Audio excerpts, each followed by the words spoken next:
What's up, guys? How are you? Welcome into a Thursday morning edition of the Daily Juice Podcast. My name is Matt Perrault. You can follow me on Twitter at SportsTalkMatt. Each and every single morning, we are here on BettingPros.com.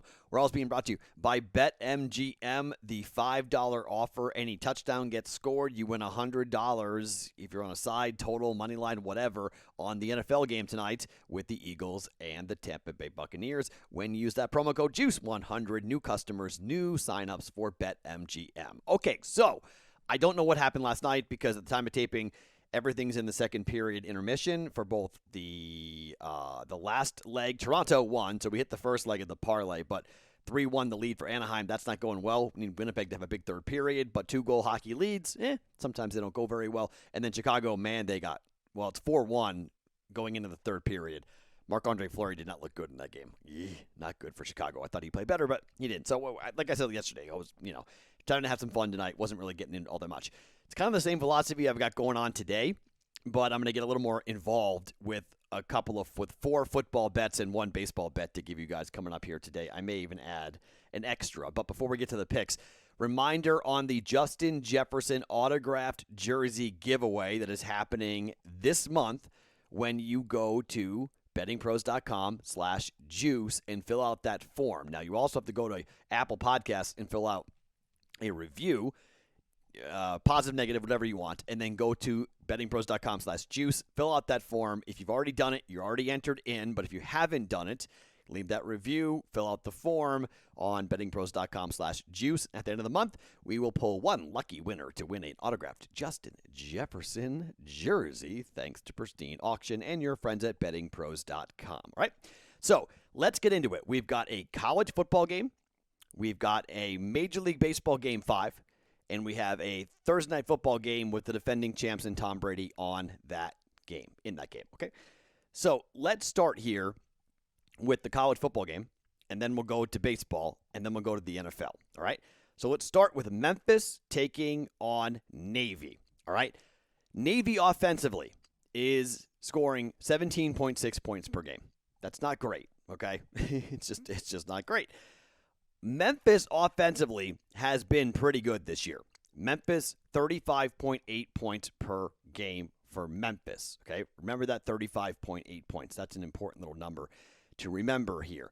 Defensively for Navy, things haven't been going very well. They're giving up 32.2 points per game. They're giving up 5.6 yards per play. They're giving up 8.3 yards per pass play, okay? The one thing that Memphis does not do well against the pass. Okay, Memphis's pass defense has been pretty weak, to be quite honest. They're giving up 7.3 yards per pass play. Now, Navy throws the ball and averages 7 yards per pass play. The problem is Navy never throws the football. Okay, Navy has one of the best running offenses in the entire country. This is kind of well documented. The service academies always do this. They run the ball really, really well. Now, Navy giving up 360 total yards of offense per game. But Memphis is giving up 457 yards of offense, but 316 of that is through the air, 140 on the ground. So they're susceptible to big plays. Memphis has given up 35 points to Tulsa, 34 points to Temple, 31 points to UTSA. They've scored 55, 31, 28, 31, and 29 so far this season. Their defense is not that good. The problem is the total for this game is set at 56.5, and the number is climbing. It was 10.5. It's now 11 at most spots for Memphis. Look, I don't trust anything except I am very confident that Memphis is going to score against Navy, all right? Navy on the year has given up 31, 30, 28, 23, and 49 points so far. They're 1-4 overall, 1-2 in conference, and they're coming off of a 31-24 loss at home to SMU. Now, they did beat Central Florida, which is kind of like a fluky, wow, where did that come from? And they only gave up 28 points to Houston. But this Memphis team, like I mentioned, I mean, they hung 31 points on Mississippi State. There is a fear, obviously, when it comes to Navy because they run the ball and they tend to chew up a lot of clock. But they're giving up 32 points per game, okay? when you're giving up, 32, 33 points per game. 32.2 is 90th best in the country. 5.6 yards per play is 69th best in the country. And their defense is not horrible. They're okay in the red zone, but Memphis scores in the red zone. I mean, they're 100th in the country, 73% conversion rate in the red zone when they get down there. And frankly, look, when they're running, they're good. When they're passing, they're elite. Passing 9.1 yards per pass play for Memphis, 8.3 yards per pass play given up for Navy. That's 97th in the country for Navy, 18th best for Memphis. I think Memphis scores. My question is, what does Navy do?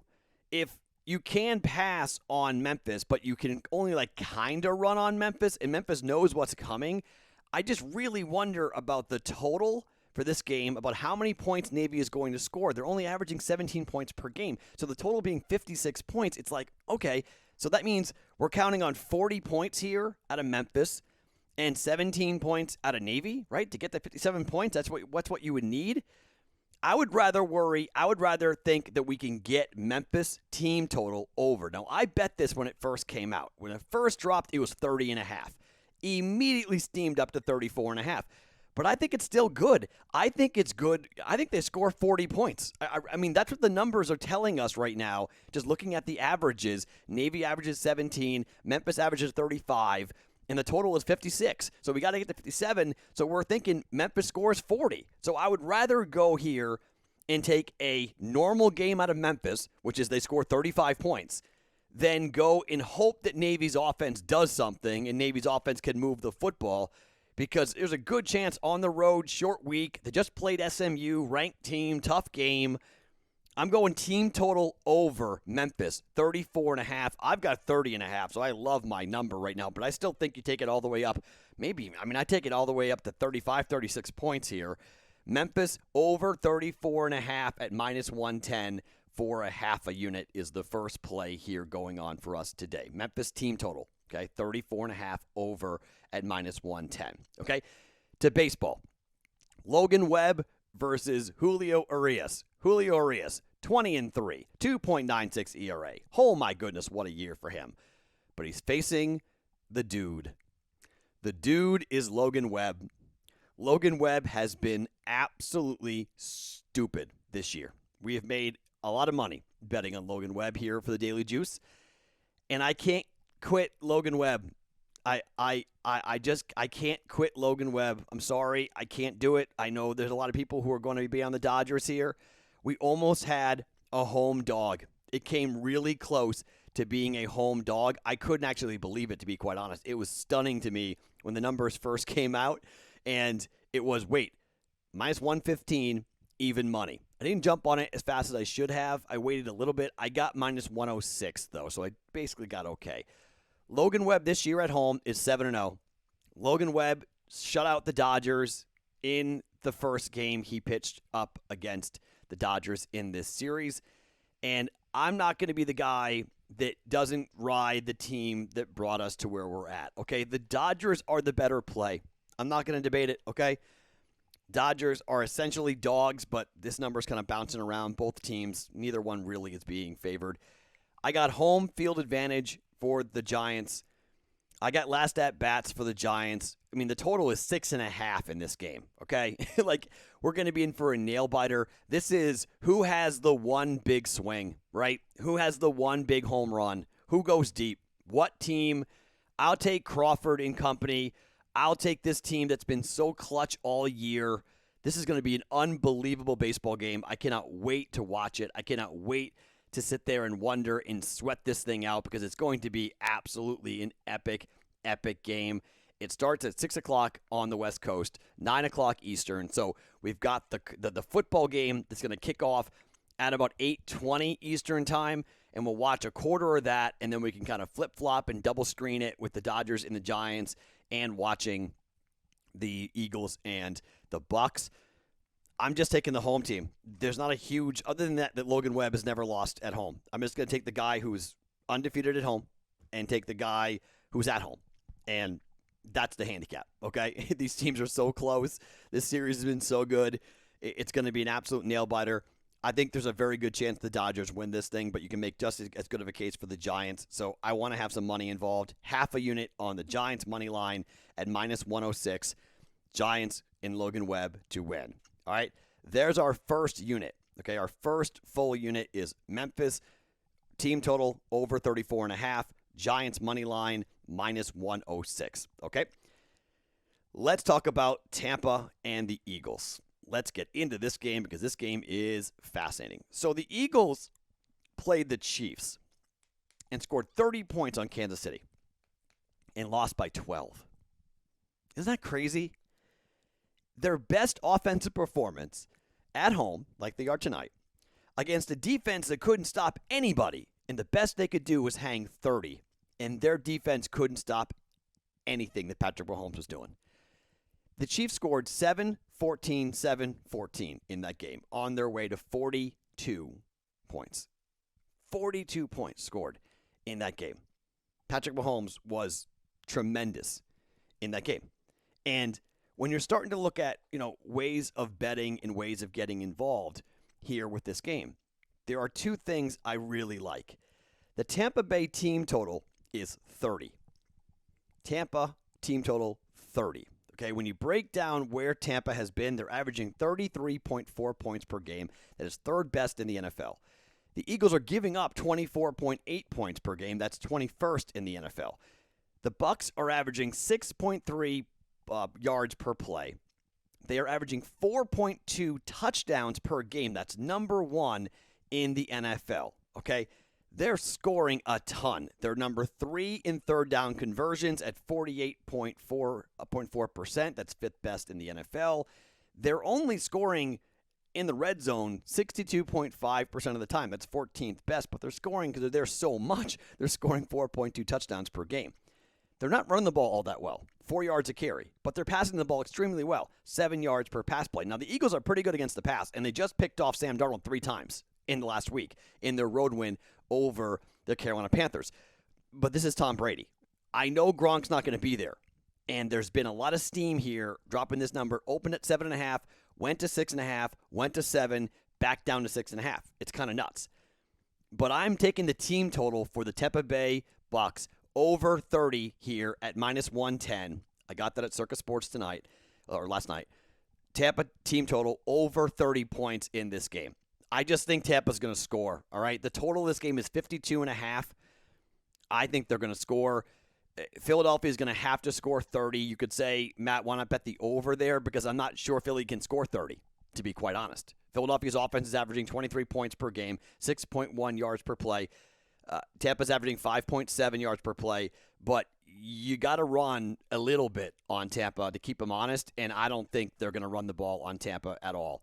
Tampa is the number one rush defense in the NFL, 2.9 yards per rush, 15.8 rushes per game given up, 45.8 yards rushing per game, number one, 0.2 rushing touchdowns per game given up by this team. In the red zone, they are really hard to run on, really hard to score on, even with that bum secondary. And they're not going to have Antoine Winfield out there. Their secondary is not great, okay? They're giving up 7 yards per pass play. You can throw on these guys for sure, but then you're asking Jalen Hurts to do a lot. And Jalen Hurts has to be able to run the football, has to be able to use his athletic ability to get out on the edge. I just don't think he can do it, okay? But here's where I'm going. I like Tampa team total over 30 in this game. I like Tom Brady to throw over 2.5 touchdown tosses in this game. I got it at minus 105. Tom Brady over 2.5 touchdown tosses in this game for a half a unit. And then for fun, I'm laying the 6.5 with the Bucs. All right. I can't bring myself around. Tom Brady was talking about the old Super Bowl and his memories, and like the dude's on a mission when he's got these scores to settle. And I don't trust Jalen Hurts. I'm sorry. I can't trust Jalen Hurts. Even against the Panthers, he threw for 198 yards, no touchdowns, and a pick on the road. His defense is why that game won. I mean, they did nothing in the first half. They couldn't move the ball at all in that game. And then the turnovers came, and, I mean, the Panthers were just horrible. They had a blocked punt, 2 interceptions in the second half. I mean, that's why they won the game, 21-18. But it wasn't pretty. It wasn't because Jalen Hurts played really well. And I don't like Nick Sirianni. I'm sorry. I don't. I've said this before on the podcast. I don't like Nick Sirianni. I don't like Joe Judge. I don't like these baby coaches coming in and like act like they know what's going on. I'm just not there. So I mean, I think even though the numbers against the Chiefs were good and the Cowboys were good, Niners it was not good, and I think against this Bucs defense, I don't think on a short week, I don't think it's going to be great. Weather's not going to be a factor, so it's not going to be like it was in New England. No rain in the forecast or anything like that. I'm just going to take the Bucs minus 6.5 for a half a unit. Under 7. You could tease it, okay? And this game is screaming teaser. And normally you might go, wow, Matt, I thought you'd definitely go for a teaser. Well, here's why I'm not teasing it. I don't know what direction to go. Because my first indication, my first inkling in this is because it's 52.5 would be to tease it up to 58.5. But 42-30 was the Chiefs game. That's 72 points. So we go under, we lose, right? If we go, then okay, Matt, why don't you go ahead and tease it down and take the over? Well, that's only 46.5 points. I think it happens, but what if it's like a 30-7 win? I don't think that's crazy. 34, if it's a 31-7 win. I don't think that's nuts. I really don't. I don't know how much they score, to be honest. This game might not be close. And everyone is like expecting this Eagles team at home to play really hard, and I don't know. I can't make up my mind. I couldn't figure out what to go. So rather than teasing it and getting beat because I teased it the wrong way, and we did it with the Panthers. We teased the Panthers down to 1. This would be teasing the Chiefs down. The Bucs down to a half a point, and we took the total. We pulled it down, and it went over. It's very possible that will happen, but overs have gone the last 2 games. Primetime overs are now 10-5. I just don't trust. I just don't trust it. So I couldn't make up my mind, and rather than losing the bet because I get one side right and the other side wrong, I just decided not to tease it. I just said, look, what do I think is most likely to happen, and go for a half a unit, and that's the Bucs minus 6.5 for the Bucs to win here and the Bucs to roll. Look, these Eagles are not the Patriots, okay? There's not this vendetta against Brady. The Eagles don't have the same motivation. Nick Sirianni is not Bill Belichick. So I'm comfortable laying the 6.5. It's going to be super public. Everybody's going to be on it. But I've seen a lot of pro money come in here and taking the 7 points and say we're taking the Eagles. But I can't bring myself to do it. I just under 7 points. I got 6.5. I'm going to jump on it. Bucs minus 6.5. All right. So the plays, 5 of them, all half unit. 5 half unit bets. Okay. Memphis team total over 34.5. Giants money line. Tom Brady over 2.5 touchdown passes. The Bucs minus 6.5. Team total for Tampa over 30 for a half a unit. 5 plays. It does leave me with 1 half a unit kind of flying around. I may have something else. I may have a prop bet or 2 prop bets that I like that we'll jump in on. I may have a couple different things that we'll get into here on a Thursday. So Discord channel, bettingpros.com/chat. Or the link underneath me here on YouTube to get in, and you guys can be into the Discord channel where we will talk about these games and watch these games all night, okay? College football, NFL football, Major League Baseball. Hell of a sports day, hell of a sports night. Let's have some fun. Let's hang out and watch some games tonight on a Thursday night. My name's Matt Perrault. Follow me on Twitter @SportsTalkMatt. Each and every morning, it's the Daily Juice Podcast, always being brought to you by BetMGM.